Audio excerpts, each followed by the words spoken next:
नमस्कार, मैं अंजना और आप देख रहे हैं यशभारत.com। आइए बढ़ते हैं इस वक्त की मुख्य खबर की ओर। महाराष्ट्र के दुश्मनों को विधानसभा चुनाव के बीच अखिलेश यादव ने लिखी चिट्ठी लगाए गंभीर आरोप। समाजवादी पार्टी के राष्ट्रीय अध्यक्ष अखिलेश यादव ने महाराष्ट्र विधानसभा चुनाव के संदर्भ में एक चिट्ठी लिखी है। इसमें उन्होंने कई गंभीर आरोप लगाए हैं। समाजवादी पार्टी के राष्ट्रीय अध्यक्ष और कन्नौज से सांसद अखिलेश यादव ने महाराष्ट्र विधानसभा चुनाव के बीच एक चिट्ठी लिखी है। इस चिट्ठी में उन्होंने भारतीय जनता पार्टी पर गंभीर आरोप लगाए हैं। सपा चीफ ने कहा कि महाराष्ट्र के महायुति का अंत महादुखी होगा। अखिलेश ने लिखा कि आपकी जागरूकता से महाराष्ट्र विधानसभा का चुनाव महाराष्ट्र को भाजपा की साजिशों से भरी तोड़फोड़ की नकारात्मक राजनीति और सांप्रदायिक सियासी दांवपेचों से मुक्ति दिलाएगा।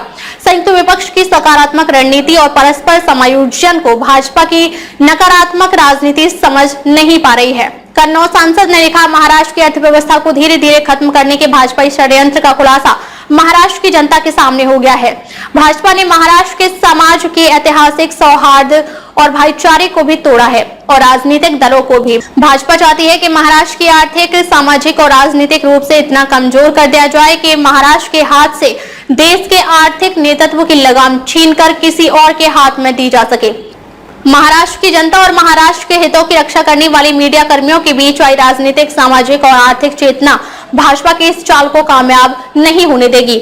सपा चीफ ने लिखा कि महाराष्ट्र के मान सम्मान, रोजी रोटी, रोजगार, व्यापार और कारोबार के दुश्मनों को महाराष्ट्र के लोग हराएंगे। दागी और दगा देने वाले भाजपा के संगी साथियों को करारी शिकस्त मिलेगी।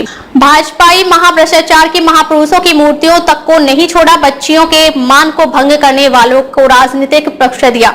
महाराष्ट्र की जागरूक और तरक्की पसंद जनता की संयुक्त शक्ति भाजपाई धोखेबाजी और खोखेबाजी दोनों को परास्त करेगी। उन्होंने लिखा, संयुक्त और संगठित राजनीतिक रणनीति से भाजपा के नेतृत्व वाली महायुति के महादुखी काल का अंत होगा। महाराष्ट्र के दुश्मनों को हराने के लिए और सकारात्मक परिवर्तन लाने के लिए वचनबद्ध और संकल्पबद्ध।